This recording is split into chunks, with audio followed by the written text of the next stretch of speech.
and all obstacles seem to be removed for Xi to get a third term and beyond.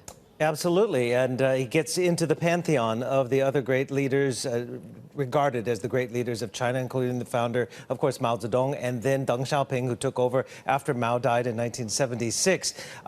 Poor Jiang Zemin and poor Hu Jintao in between, but Xi was able to consolidate his power over the last 9 years, nearly a decade in his first 2 terms. He had a massive anti-corruption campaign that kind of whittled away his main rivals. He also kind of watered down the all-powerful standing committee, so he is essentially paving the way for next year at the party Congress to solidify a really unprecedented third term.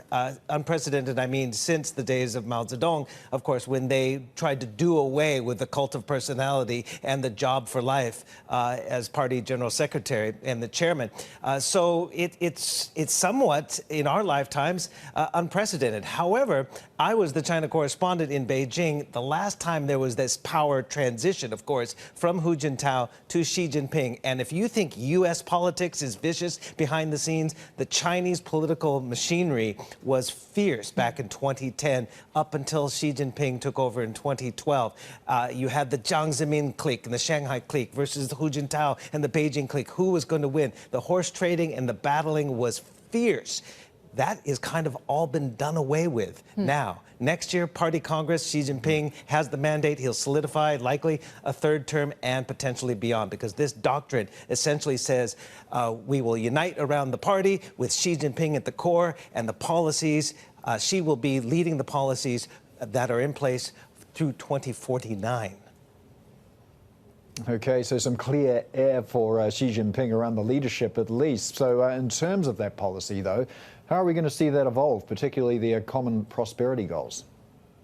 Well, of course. I mean, this is Xi Jinping's vision for China right now, and the thoughts of Xi Jinping are being enshrined in historical doctrine here. So common prosperity will be a key domestically, but in this doctrine, it also talked about returning Hong Kong to governance from chaos. It mentioned about Taiwan. Of course, he's also been very, very strong on, pushing self-reliance. So this goes to the relationship with the United States and other powers. Self-reliance in science and technology, more emphasis on quality development rather than the speed of development, high-tech manufacturing. Look, this is a different historical document time. When Mao Zedong, of course, had his historical document, it was before the founding of the People's Republic of China. It was 1945. China was in the throes of revolution. It was a different country. When Deng Xiaoping did it, it was in the aftermath of a very chaotic cultural revolution with Mao Zedong, and the economy was small. Xi Jinping has the world's second biggest economy, one of the world's most powerful militaries. This is significant in many ways going forward, with one strongman in power with few rivals, and the wealth of China, the wealth of the military, and singular purpose in vision.